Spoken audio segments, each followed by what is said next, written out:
The most dangerous trap in life isn't failure. It's refusing to accept a failure that has already happened. Psychologists call this the sunk cost fallacy. Your brain cannot stand the thought that your time, your effort, or your love was wasted. So when something is already broken, it doesn't tell you to walk away. It lies to you. It whispers, "Don't leave now. You've already invested too much." And that lie is strong enough to keep people trapped for years in relationships that are quietly destroying them, in jobs that are draining their soul, and in decisions they no longer believe in. To understand how this trap actually works, let me tell you a story. In the jungle, 3 hunting dogs attacked a giant python. The python was in agony. Its body was being torn apart. Every natural instinct should have told it to release what it was holding and escape. But it didn't run. Instead, it tightened its coils with everything it had left. Why? Because deep inside its stomach was a 60-kilogram deer, the result of 3 days of hunting and 3 hours of swallowing. The effort had been enormous. Now, the dogs were ripping into it, and the python faced a choice. It could have opened its mouth, vomited the deer out, become light again, and disappeared into the jungle like lightning. But it refused. It thought only one thing. After everything I've already given, how can I let this go? So it held on. It used the last of its strength not to save itself, but to protect something that was already killing it. By the time the dogs tore its stomach open, it was too late.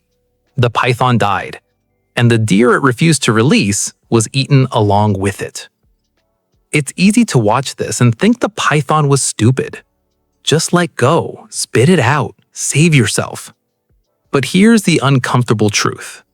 Somewhere in your life, you are that python. You're holding on to something that is already costing you more than it's giving back. A relationship that's quietly breaking you, a job that's draining your soul, a commitment or a version of your future you keep defending even though it stopped being worth it a long time ago. You feel it. But every time the thought of letting go appears, your brain reminds you of everything you've already invested. And just like the python, you tighten your grip instead of setting yourself free. Not because you're weak, because your brain would rather keep bleeding than feel the sharp, humiliating pain of finally admitting, "I already lost." Your brain is not designed to protect your future. It is designed to protect you from the pain of realizing you were wrong. That's the real engine behind the sunk cost fallacy. It isn't about the years, the money, or the effort you've already spent. It's about what walking away would force you to admit about yourself. If you leave now, your brain has to accept something it hates. I stayed too long. I chose poorly. I was wrong. Most people would rather keep losing than feel that one sharp moment of humiliation. This is loss aversion in action. Your brain feels the pain of a loss roughly twice as strongly as the pleasure of an equal gain. That's why letting go feels like violence, even when what you're holding is already destroying you. The relationship may be making you smaller every single day. The job may be quietly killing your confidence. The investment may be draining money you'll never recover. But your brain doesn't calculate the future cost. It only registers the immediate pain of accepting that what you've already given is gone forever. So you stay.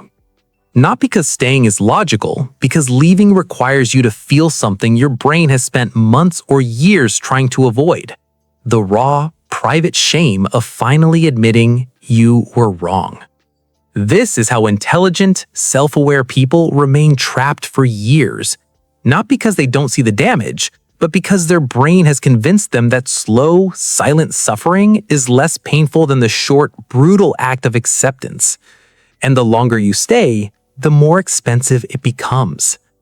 Not just in time or money, but in the quiet erosion of your self-respect. You begin negotiating with your own life. You tell yourself it will improve. You tell yourself you just need to try harder. You tell yourself that leaving now would make everything you've already endured meaningless. But meaning doesn't come from how long you suffered. It comes from what you're finally willing to stop suffering for.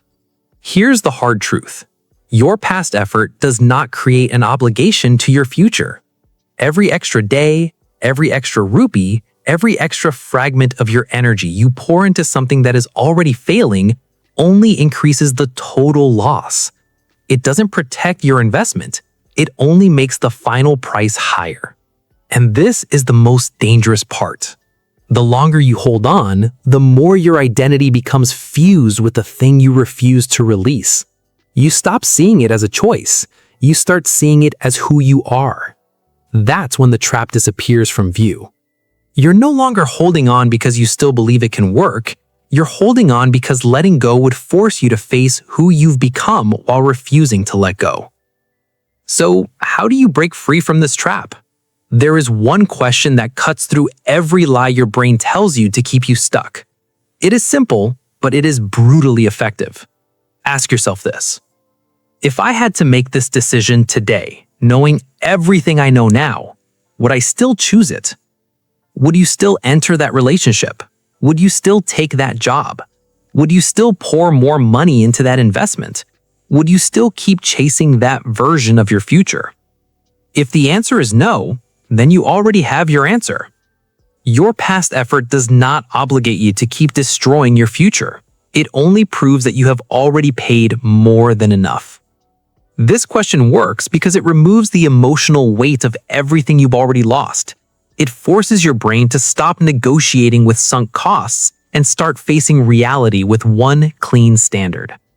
Is this still worth it today? Most people avoid asking this question. Not because they don't know the answer, but because they're terrified of what the honest answer will demand from them. But the strongest people are not the ones who never make mistakes. They're the ones who are willing to stop paying for them. The past is a teacher. It is not a prison. Everything you've already given, the years, the money, the energy, the love, is gone. You will never get it back. Holding on any longer will not reduce that loss. It will only make it heavier. Sometimes letting go is not weakness. Sometimes letting go is the first truly intelligent decision you've made in years. You are not the python. You still have a choice. And the moment you stop protecting what is already costing you your peace, your energy, and your future, is the moment you finally take your life back.